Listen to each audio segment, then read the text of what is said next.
ಹಂತ ಅನ್ನೋದು ಸಂತೋಷ, ದುಃಖ ಇತ್ಯಾದಿಗಳನ್ನು ವ್ಯಕ್ತ ಮಾಡ್ತದೆ.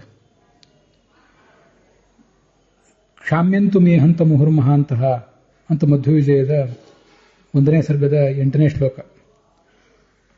ನಾನು ಮಾಡುವ ದೋಷಗಳನ್ನು ಜ್ಞಾನಿಗಳು ಕ್ಷಮಿಸಲಿ ಅಂತ ಹೀಗೆ ಅಲ್ಲಿ ತ್ರಿವಿಕ್ರಮ ನಾರಾಯಣ ಪಂಡಿತರು ಹೇಳಿಕೊಂಡಿದ್ದಾರೆ.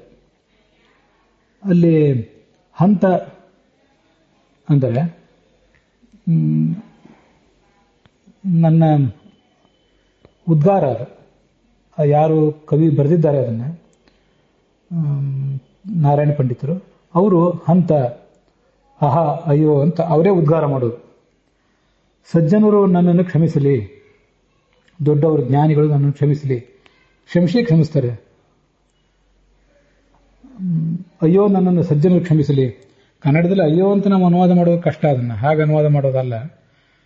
ಅಹ ದೊಡ್ಡವರು ಕ್ಷಮಿಸಲಿ ನನ್ನ ಈ ತಪ್ಪನ್ನು, ಅಹ ಅಂತಲೇ ಗೋವಿಂದಾಚಾರ್ಯ ಅದನ್ನು ಅನುವಾದಿಸಿದ್ದಾರೆ.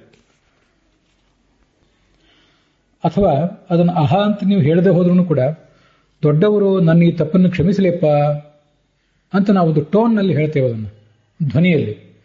ಆ ಧ್ವನಿಯಿಂದಾದರೂ ನಾವು ಅದನ್ನು ವ್ಯಕ್ತ ಮಾಡ್ತೀವಿ, ಅಹ ಅಂತ ಅನ್ನೋದನ್ನು, ಅಹ ಅಥವಾ ಹಂತ ಅಂತ ಅನ್ನೋದನ್ನು. ಅದು ಹೇಗೂ ಮಾಡಬಹುದು. ಅದನ್ನು ಹೇಳುವವರು ಶ್ಲೋಕವನ್ನು ರಚನೆ ಮಾಡಿದವರು, ಈ ಮಾತನ್ನು ಆಡ್ತಾ ಇರುವವರು. ಕ್ಷಮಿಸುವ ಸಜ್ಜನರು ಹಂತ ಅಂತ ಹೇಳುವುದಲ್ಲ ಅನ್ನೋದನ್ನು ಗಮನಿಸಬೇಕು. ಹಂತಾನವೀಕ್ಷತನಯಂ ಹೃದಯ ತಾಪಮಾಪ ಅಂತ ಮಧ್ವವಿಜಯದ್ದೇ 2ನೇ ಸರ್ಗದ 47ನೇ ಶ್ಲೋಕ ಇದೆ. ಅಲ್ಲಿ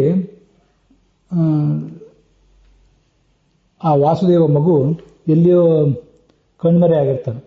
ಆಗ ಆ ಜನರೆಲ್ಲರೂ ಕೂಡ, ತಂದೆ ತಾಯಿ ಮೊದಲಾದವರೆಲ್ಲರೂ ಕೂಡ ಖೇದಪಟ್ಟರು ಅಂತ ಹೇಳುವಂತಹ ಪ್ರಸಂಗ ಅದು. ಅಲ್ಲಿ ಹಂತ ಅಂದರೆ ಅದೇ ಹಂತ, ಹರ್ಷ, ಅನುಕಂಪ.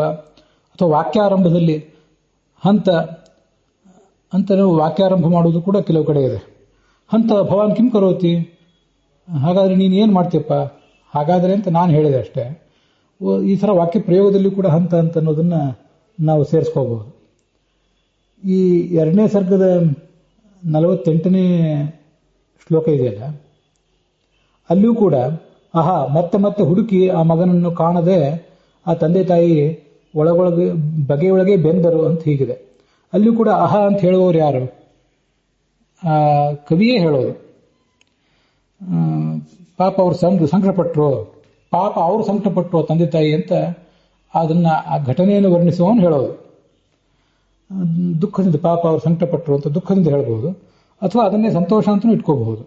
ಗೋವಿಂದಾಚಾರ್ಯ ಸಂಸ್ಕೃತ ವ್ಯಾಖ್ಯಾನದಲ್ಲಿ ಹಂತ ಹರ್ಷೇಶ, ಬಾಲಲೀಲಾ ವಿಡಂಬನ ಇದು ಈ ಮಗುವಿಂದು, ಅದನ್ನು ನೆನೆಸ್ಕೊಂಡು ಕವಿ ಸ್ವಯಂ ಹಂತ ಅಂತ ಉದ್ಗಾರ ಮಾಡ್ತಿದ್ದಾನೆ ಅಂತ ಬರೆದಿದ್ದಾರೆ.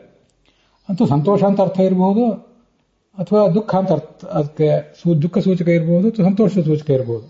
ಅಂತೂ ಅದನ್ನ ಈ ಘಟನೆಯನ್ನು ಯಾರು ರಿಪೋರ್ಟ್ ಮಾಡ್ತಿದ್ದಾರೆ ಅವನು ಹೇಳುವಂತ ಮಾತದು.